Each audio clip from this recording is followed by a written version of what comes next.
오후 예배 때 사사기 말씀을 계속 나누고 있는데요. 오늘 사사기 13장 말씀을 통해서 삼손이 나기 전의 이야기, 마노아와 그 안에 있었던 이야기들을 잠시 조금 더 살펴보도록 하겠습니다.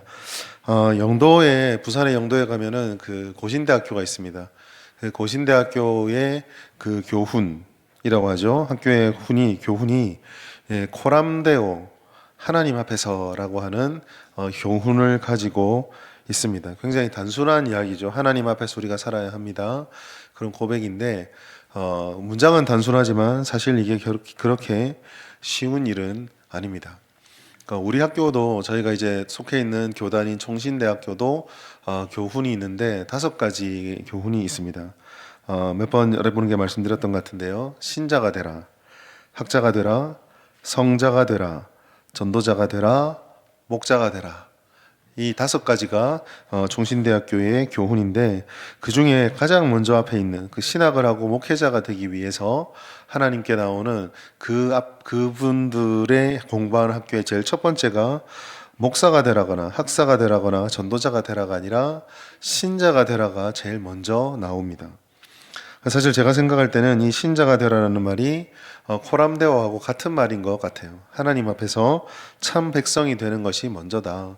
목사가 되든 어떤 직분을 받든 무슨 일을 하든 하나님의 백성이 되는 것이 먼저다라고 우리에게 말씀해 주는 것 같습니다.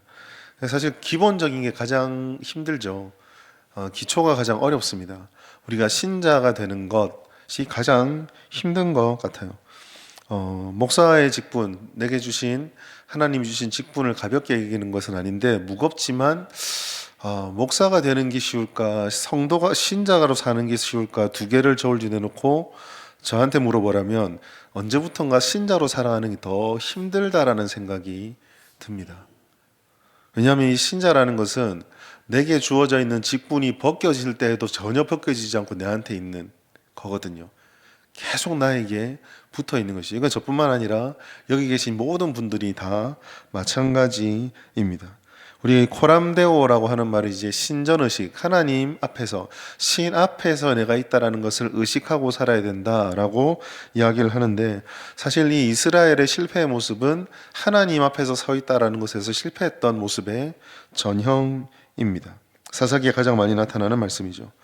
오늘 본문은 지난번에 나누었던 마노아의 아내에게 나타난 삼손의 탄생에 대한 말씀 이어서 주는 말씀입니다. 아내를 통해서 삼손이 날 것을 명확하게, 하나님의 택함 받은 일꾼이 사사가 날 것을 명확하게 말씀을 받았지만, 마노아는 그것을 바로 받아들이고 순종하기보다는 다시 하나님께 하나님의 사자가 와서 예언을 해주고 다시 그것을 확정해 줄 것을, 구체적으로 알려줄 것을 요청합니다. 사사기 13장 8절에 있는 말씀이죠. 그 말씀을 듣고 하나님께서는 천사를 보내셔서 이 마노아의 요청에 응답을 해주세요. 그리고 그 예언을 통해서 마노아와 그의 아내는 하나님의 뜻을 깨닫고 번제와 소제를 드리면서 삼손이 올 때까지의 준비를 마치게 됩니다. 이게 이제 오늘 13장의 나머지 부분의 전체 기록인데, 이 13장까지 나머지 전체 기록에서 이 마노아와 마노아의 아내의 모습을 통해서 이스라엘이 보여줬던 모습, 우리가 배우지 말아야 될 모습과 우리가 가져야 될 신앙의 모습이 과연 어떤 것인가를 한번 생각해 보게 돼요. 먼저 마노아는요, 가장 보편적인 연약한 신앙의 전형입니다. 오늘 마노아를 살펴볼 텐데, 그 아내의 말을 들은 이 마노아라는 사람은요, 8절에 다시 예언을 알려달라고 요청을 해요. 뭐 별거 아닐 수도 있습니다.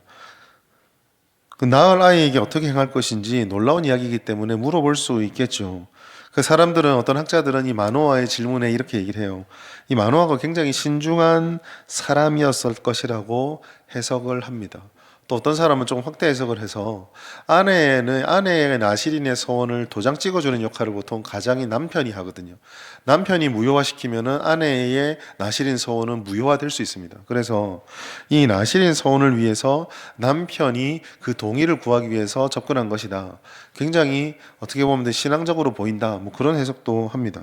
근데 사실 저는 마노아가 신중한 사람이라는 데도 별로 동의하지 않고, 남편의 신앙적 동기가 이와 같은 일을 했다라는 것에도 동의하지 않습니다. 왜냐하면 사사기 13장 16절에 그 기도 응답으로 왔던 여호와 사자 앞에서 마노아가 보여준 일련의 모습들이 되게 신앙이 있거나 율법을 지키려고 깨어있는 사람의 모습과는 전혀 다르기 때문입니다. 오히려 그러한 모습들을 통해서 보게 되는 것은 마노아는 그렇게 영적이지도 않고 그렇게 신중하지도 않고 그렇게 민감하지도 않은 사람으로 보입니다. 오히려 마노아가 보여주는 모습들은 관습적인, 거의 습관적인 신앙인의 모습처럼 보여요. 하나님을 중심에 두지 않고 내게 급하거나 필요한 거나 궁금한 게 생겼을 때 그거를 위해서만 하나님을 찾는 그런 사람으로 보여줍니다. 여러분, 마노아는요, 여호와의 사자가 전해준 명령을 아내에게 들었습니다. 더 많은 것을 요구하고 아이에게 어떻게 행할지를 더 알려달라는 질문은 사실 불필요해요. 왜냐하면 마노아의 아내에게 이미 하나님께서 이 나실이 될 거니까 머리에 삭도 대지 말고 포도주를 먹이지 말고 금지하고 정결하고 거룩하게 키우라고 말씀해 주셨어요. 13절 14절 말씀해 보시면 하나님의 뜻은 다 선포됐다는 것이 분명하게 드러납니다. 마노아의 요청에 따라서 다시 왔던 천사가 하나님의 말씀이라고 전해준 내용은 사실 마노아의 아내가 받았던 말씀과 별로 다른 게 없어요. 14절 14절 보시면 내가 여인에게 말한 것들을 그가 다 삼가서 포도나무의 소산을 먹지 말고 포도주와 독주를 마시지 말며 어떤 부정한 것도 먹지 말고 내가 그에게 명령한 것은 다 지켜라. 마노아 너의 아내에게 내가 할 말 다 했으니까 더할 것도 뺄 것도 없이 그 말 믿고 지키면 된다. 이게 이 하나님께서 주시는 말씀이거든요. 오히려 이런 확인된 말씀을 듣고 나서 마노아의 연약한 모습들은 더 도드라집니다. 그는 여호와의 사자를 위해서 염소 새끼 하나를 준비합니다. 우리가 생각할 때는 그냥 그 찾아온 손님을 대접하는 것처럼 느껴질 수도 있어요. 그런데 여호와의 사자가 그 행위를 금지시킵니다. 왜냐하면 지금 마노아의 행동이 하나님에게 가야만 하는 제사를 누구에게 드리는지도 알지 못한 채 제물을 잡으려고 했기 때문이죠. 여러분, 이게 제사기 때문에 간단하게 드릴지 모르겠지만 예배 드리러 오는 저희들이요, 예배를 드리러 교회 본당 문을 열고 들어서면서 내가 지금 하나님께 기도하는지 예수님께 기도하는지 부처에게 기도하는지 그것도 모르고 와가지고 예배 드리고 헌금한다면 그 예배가 예배겠습니까? 예배의 대상이 되지 않는 천사들에게 제물을 드리는, 제사를 드리는 이 행동, 지금 내 눈앞에 신비한 일이 펼쳐지고 있고 내가 궁금했던 것에 천사가 영적인 존재가 와서 그 대답을 해주니 이게 하나님께 제사를 드리는 것인지 해도 되는 것인지 묻지도 않고 냅다 제사를 드리려고 하는 이 마노아의 모습은요, 형태로는 제사의 모습이고 백성들의 모습이고 신앙의 모습으로 보이지만 하나님의 말씀에 진실하게 서 있지 못하는 빗나간 모습으로 서 있는 것을 우리는 쉽게 알 수가 있어요. 마노아는 예언의 의미도 잘 깨닫지 못했고 그 성취가 어떤 의미 있는지도 깨닫지 못했고 자기의 아이가 나실인으로 구별된다는 것이 과연 무슨 의미인지도 알지 못했습니다. 아마 블레셋에게 구원을 받아 블레셋으로부터 너희들을 구원할 자가 된다라는 것도 제대로 못 깨달았을 확률이 많아요. 지난번에 2주 정도 됐는데 지난번에 제가 이 부분 말씀드릴 때 나누어 드렸지만 삼손의 때에 이스라엘은 자신들이 블레셋에게 지배를 받고 있다는 것이 잘못되었다, 이 의식이 없는 것 같아요. 부르짖지 않거든요.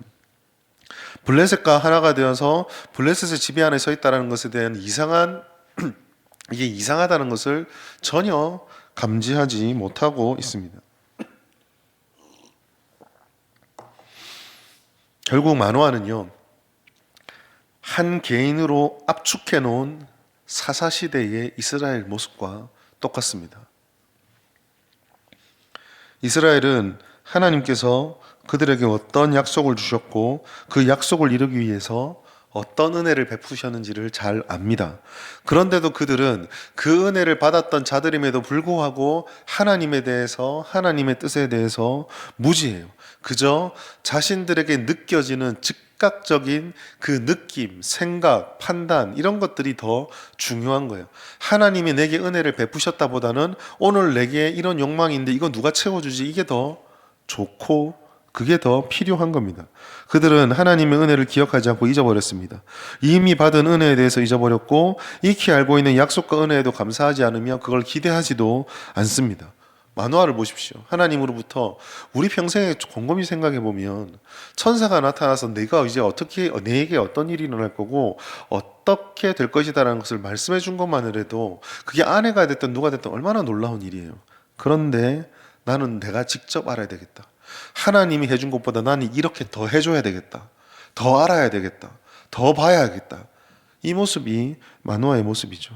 하나님께서 은혜의 약속을 주시고 가나안에 넣어주셨지만 나는 그 약속만으로 안 되고 진짜 가나안에서 이 바알을 숭배하는 자들이 놀았고 먹었고 마셨던 것만큼 같이 누려야 되겠다. 더 알아야 되겠다. 더 가져야겠다. 이게 이스라엘 사람들의 모습이었습니다. 그리고 이러한 이스라엘 사람과 마노아의 마음에 대해서 하나님께서는 이미 너에게 다 주었다 라고 똑같은 말을 마노아의 아내에게 했던 말을 똑같이 반복함을 통해서 너에게 필요한 것들, 너를 어떻게 할 것인지에 대해서는 하나님이 다 주었고 부족함 없이 할 것이고 다 채워주신다라고 말씀하는 것입니다. 여러분, 기도하는 마노아일 수도 있죠. 제사를 드리잖아요. 하나님께 구하는 사람처럼 보일 수도 있습니다. 그러나 하나님을 알지 못하고 그 뜻을 믿지 못하고 그 뜻 가운데 온전히 서지 못하는 것은 혹 우리 가운데 이와 같은 습관과 겉으로 보이는 모습으로는 되게 신앙적이지 보이지만 실제로 그 마음의 중심에서는 주님으로부터 엇나가 있을 수 있다라는 경각심을 가지게 만들어요. 저도 마찬가지고요. 우리는 참 약한 것 같아요. 진실이 무엇인지에 대해서 굉장히 갈망하는 것 같지만 사실 우리는 진실이나 그런 것들보다는 우리 겉으로 보여지고 체감되어지는 것에 훨씬 더 영향을 많이 받습니다. 심지어 우리는 어떤 함정에도 많이 빠지죠. 겉으로 보여지고 느껴지는 것이 그 사람의 그 사건의 진실이다까지 받아들여 버리거든요.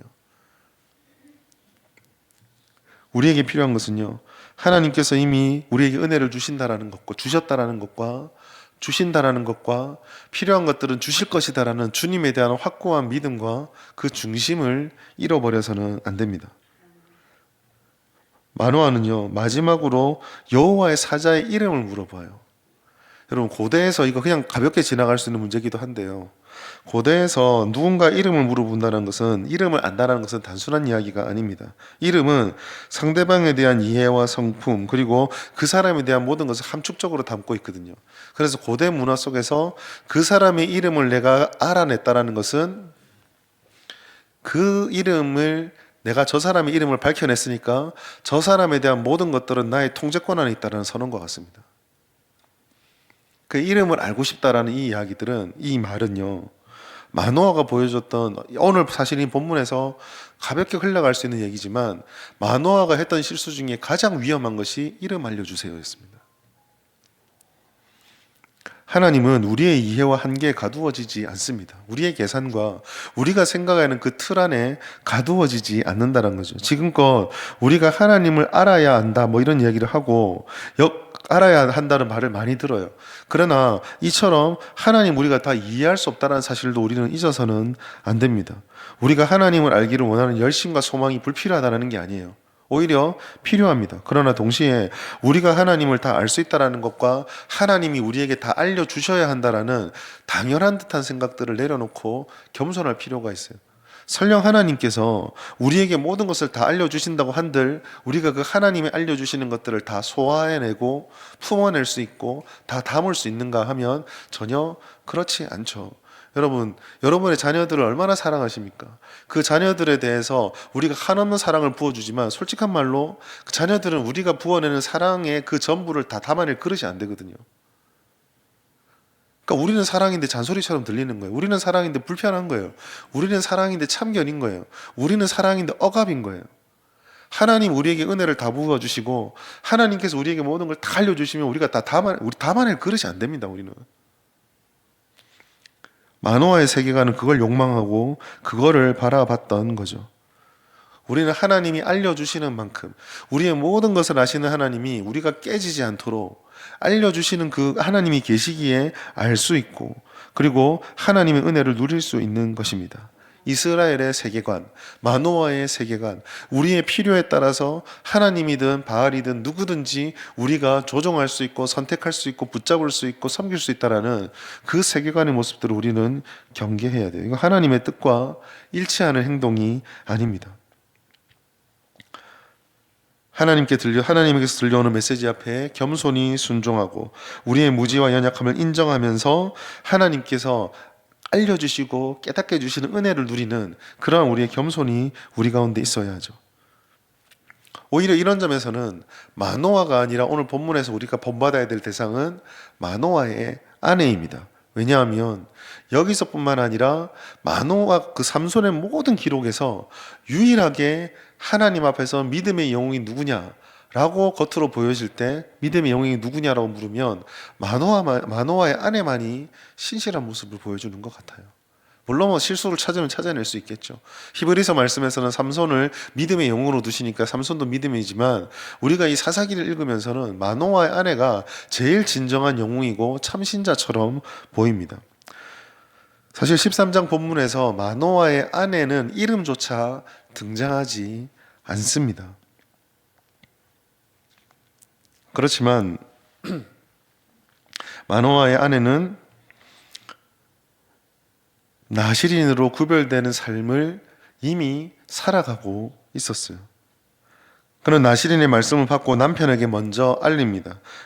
그 남편에게 이 알리는 장면이요, 굉장히 중요한데, 왜냐하면 내가 하나님의 천사를 직접 만났으니까 내가 영감이 있고 영적으로 뛰어나고, 안 그래도 우리 남편 신앙이 별로였는데 역시 하나님은 나한테 찾아오시는구나, 그렇게 할 수 있었을지 몰라요. 그런데 마노아의 아내는 그렇게 하지 않고 일어났던 일들을 나실인의 삶과 나실인의 소원을 해야 된다는 사실을 들고 그대로 남편에게 갑니다. 왜 갔을까? 아까 말씀드린 것처럼 남편이 있는 여인의 나실인의 소원이 되느냐 안 되느냐를 결정지어 주는 것이 남편에게 있었기 때문이에요. 율법입니다. 민수기 30장 6절 7절. 또 혹시 남편을 맞을 때 서원이나 결심한 서약을 경솔하게 그의 입술로 말하였으면 그의 남편이 그것을 듣고 그 듣는 날에 그에게 아무 말이 없으면 그 서원을 이행할 것이요 그가 결심한 서약을 지킬 것이니라. 남편에 의해서 아내의 서원은 그대로 지켜질 수도 있고 거부되어서 취소가 될 수도 있었습니다. 어떤 점이 있습니까? 지금 이 본문에서 하나님의 말씀을 듣고 그 말씀대로 순종하기 위해서 절차를 밟아가고 있는 것은 마노아의 아내밖에 없어요. 나중에 이 여인의 지혜의 말씀은요, 지혜의 반응은 마노아의 호들갑하고도 다릅니다.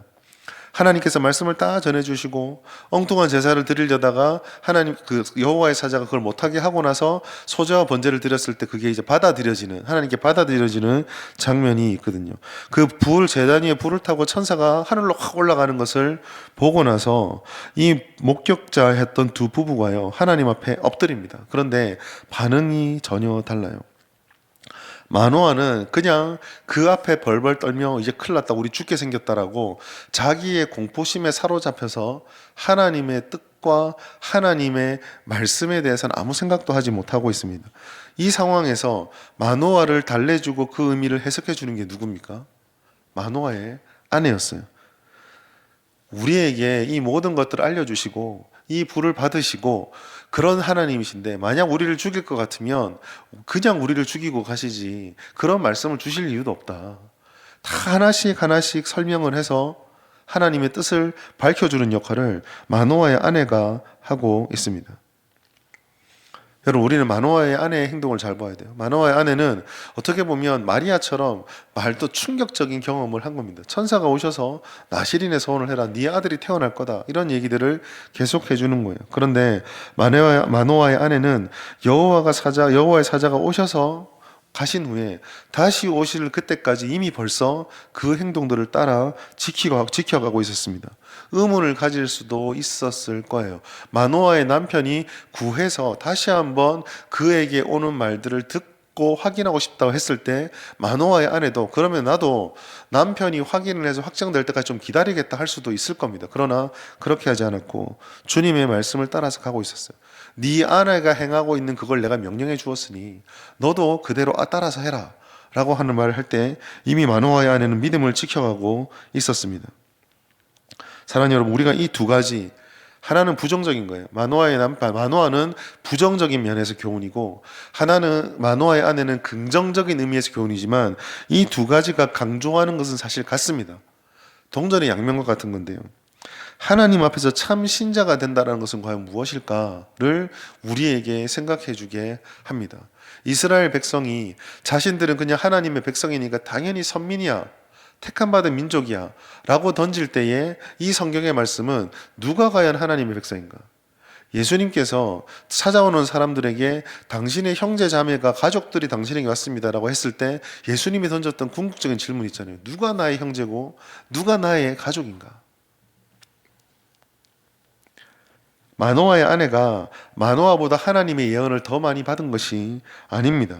달랐던 것은 마노아는 순종의 순간, 순종을 통해 하나님의 뜻 가운데 더 깊이 들어가야 될 그 순간에 하나님께 물음표를 던지고 자신이 원하는 것들을 얻을 때까지 자꾸 주저하고 의심하고 있었어요. 망설이고 있었습니다. 그러나 마노아의 아내는 하나님이 주시는 그 말씀 붙잡고 순종하는 최선의 반응을 보이고 있었어요.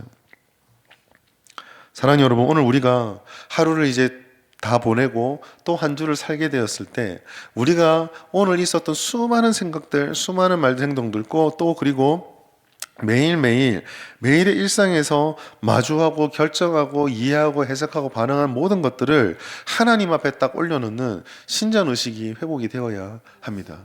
우리가 하나님 앞에 있다고 그러면 정말 압도적인 하나님 앞에 있을 때 우리가 할 수 있는 최선의 선택은 모든 것을 하시고 모든 것을 다 완성하시는 그 하나님 앞에 있다는 것을 감지한다면 그 앞에서 우리가 할 수 있는 최선의 행동은 질문이 아니라 어쩔 때는 때로는 하나님 앞에 순종하는 것일 수도 있어요. 질문이 무의미하다고 말씀드리는 것은 아닙니다. 그러나 우리가 하는 질문조차도 사실은 순종 가운데 주님께 끊임없이 묻는 질문이 되어야죠. 막상 아이를 낳아야 될 것은 마노아의 아내잖아요. 하나님께 순종하면서도 여러 가지 생각들을 왜 안 했겠습니까? 그러나 마노아의 남편은 다시 들을 때까지 아무것도 하지 않았으나 마노아의 아내는 다시 들을 때까지 순종하면서 다시 기다리고 있었습니다. 우리가 회복해야 될 것은 하나님 앞에서 그분의 뜻을 따르는 구별된 신자답게 사는 거예요. 여러분, 우리는 하나님의 뜻을 온전하게 다 알 수 없습니다.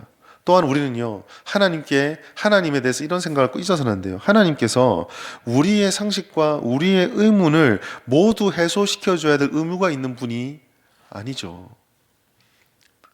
또한 우리를 불쌍히 여기셔서 우리가 가지고 있는 그 수많은 물음표들과 내가 가지고 있는 생각들에 대해서 하나님께서 일일이 다 설명해 주어도 사실은 우리는 그것을 다 깨닫지도 이해하지도 못하잖아요. 하나님의 뜻은요, 좋은 것입니다. 부르짖지 않았는데 삼손을 주시는 하나님. 그 삼손이 그렇게 엉망으로 해도 결국 이스라엘 사람들을 구원하겠다라는 주님의 뜻을 실패하지 않고 이루시는 그 하나님이십니다. 다른 말로 표현하자면 그러한 하나님께서 우리의 이해와 상관없이 우리에게 부어주실 때 신자에게 오는 모든 것들, 성도에게 오는 모든 것들은 우리에게 은혜예요.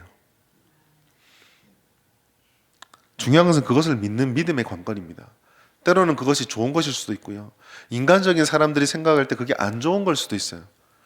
누가 보아도 이거 하나님께서 내게 이걸 주셨어 라고 했을 때 사람들이 누가 봐도 좋은 것들은 별로 사람들에게 의심받지 않습니다. 그런데 여러분, 우리도 그런 거는 은혜라고 생각을 하거든요. 반대가 있다는 걸 기억하셔야 돼요. 누가 봐도 싫은 건데 우리에게는 하나님이 주시면 은혜인 것들이 가끔 있습니다. 그리고 더 믿어지지 않는 것은 바로 그런 것들이 하나님이 정말 내게 주셨다면 그건 이미 우리에게 충분한 거예요. 그럼 우리는 그 하나님이 주신다라는 믿음을 가지고 그 상황에 대한 최선의 반응을 해야 합니다. 마노아의 아내는 순종하는 모습으로 섰었죠. 오늘 이번 한 주 살아가면서 우리의 모든 생각을 할 때, 모든 행동을 할 때, 모든 말들을 할 때, 어떤 상황들에 대해서 반응하고 결정할 때 이 사실 한 가지를 기억하십시오. 내가 하나님 앞에 서 있다라는 사실.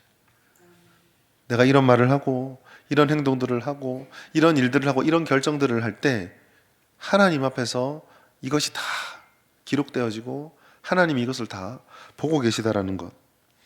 그 앞에서 합당하도록 우리 자신을 살핍시다. 좀 늦을 수도 있습니다. 그러면 세상 사람들이 바라볼 때 답답해 보일 수도 있습니다.